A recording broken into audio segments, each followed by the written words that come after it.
शेख शाहजहां को अपने हिरासत लेने के बाद सीबीआई को काफ़ी मशक्क़त करनी पड़ी उसका मुंह खुलवाने के लिए। काफ़ी हथकंडे अपनाए थे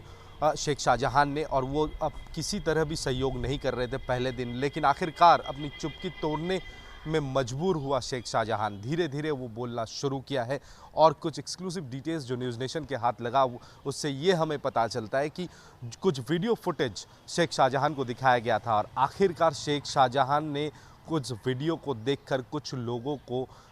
आइडेंटिफाई करना शुरू कर दिया है और ख़ासकर शेख शाहजहां ने ये भी कहा है कि उसे मालूम है कि इस पूरे साजिश के पीछे कौन है और वो कहीं ना कहीं जिस राजनीतिक दल से जुड़े हुए हैं उसी राजनीतिक दल के बड़े नेताओं के बारे में वो कह रहे हैं। हालांकि नाम की पुष्टि अभी तक सीबीआई ने नहीं की, लेकिन दो अहम नाम जो इस पूरे मामले में एक अहम कड़ी के रूप में सामने आया है उनका खुलासा सूत्रों के मुताबिक हमारे पास है। पहला नाम है शेख सफ़ीकुल मोल्ला, जो एक वॉक डॉक्टर के तौर पर संदेशखाली के कुछ इलाकों में वो काम किया करते थे, लोगों की ट्रीटमेंट किया करते थे और काफ़ी करीबी माने जाते थे शेख शाहजहां के। उनके घर पहुंची थी सीबीआई कल, क्योंकि उनकी शनाख्ती होने के बाद सीधा संदेशखाली गई कल सीबीआई की टीम दूसरे दिन लगातार और शाहजहां के घर में तलाशी करने के बाद शफीकुल मोल्ला के घर पहुंची सीबीआई और वहां पहुंचने के बाद उनके गराज को खंगाला गया और कुछ दस्तावेज़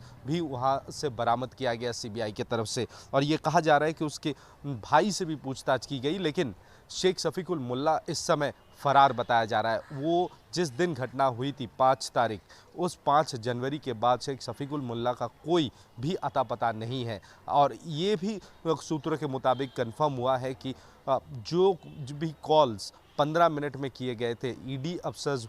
शेख शाहजहां के घर पहुंचने से पहले 5 जनवरी को शेख सफ़ीकुल मोल्ला से काफ़ी देर तक बात किया था शेख शाहजहां। और दूसरा कड़ी है अबू हुसैन मोल्ला उर्फ जिसे जाना जाता है दुरंतो मोल्ला के नाम पर। ये दुरंतो मोल्ला ये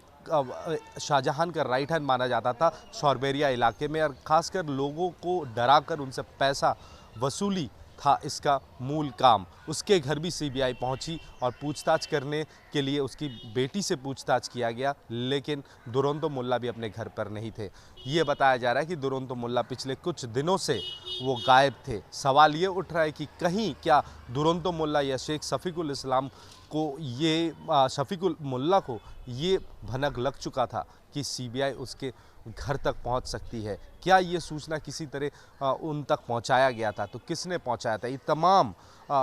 एंगल्स को खगाल रही है इस समय सेंट्रल ब्यूरो ऑफ इन्वेस्टिगेशंस के अफसर्स। साथ में 3D इमेजिंग किया जा रहा है उस इलाके का। जिन जिन जगहों से एंट्री पॉइंट्स और एग्जिट पॉइंट्स हैं शेख शाहजहां के घर का, उन तमाम इलाकों का 3D इमेजिंग किया जा रहा है और इन सब चीज़ों को बाकायदा एक सबूत के तौर पर सीबीआई की टीम रिकॉर्ड कर रही है। और एक और खुलासा सामने आया है कि जिस दिन घटना हुई थी और 5 जनवरी और ईडी पर हमला होने के बाद कुछ बड़े नेताओं से शेख शाहजहां की बातचीत हुई थी, जिसमें एक नाम है सुकुमार महातो, जो संदेशखाली के विधायक है और उनसे तकरीबन 1.5 मिनट बात हुई थी शेख शाहजहां की। क्या बातचीत हुई थी ये अभी तक साफ नहीं है, लेकिन ये वो सुकुमार महातो हैं जो शुरू से कह रहे थे कि शेख शाहजहां बांग्लादेश नहीं गए, किसी और देश नहीं गए, वो संदेशखाली में ही है, वो छिपे हुए नहीं हैं, वो समय के इंतज़ार कर रहे हैं कि सही समय पे वो बाहर आएंगे और पुलिस के सामने खड़े होंगे। अब देखना ये होगा कि सुकुमार महातो का क्या भूमिका रहा है, क्योंकि सूत्रों के मुताबिक सुकुमार महातो एक काफ़ी कद्दावर नेता माने जाते हैं, विधायक है संदेशखाली के, शाहजहां के काफ़ी करीबी रहे हैं। अलग अलग जगहों पर सुकुमार महातो को देखा गया है शाहजहां के साथ घूमते हुए। सुकुमार महातो से भी सेंट्रल ब्यूरो ऑफ इन्वेस्टिगेशंस के अफसर पूछताछ कर सकते हैं, लेकिन सबसे बड़ा जो खुलासा सामने आया है कि कहीं ना कहीं शेख शाहजहां को ये लगने लगा है कि उसे फ्रेम किया गया, उसके खिलाफ साजिश की गई और वो साजिश कहीं ना कहीं उसी के पार्टी के किसी बड़े नेताओं ने मिलकर ये साजिश किया था और उसे फंसाया गया है।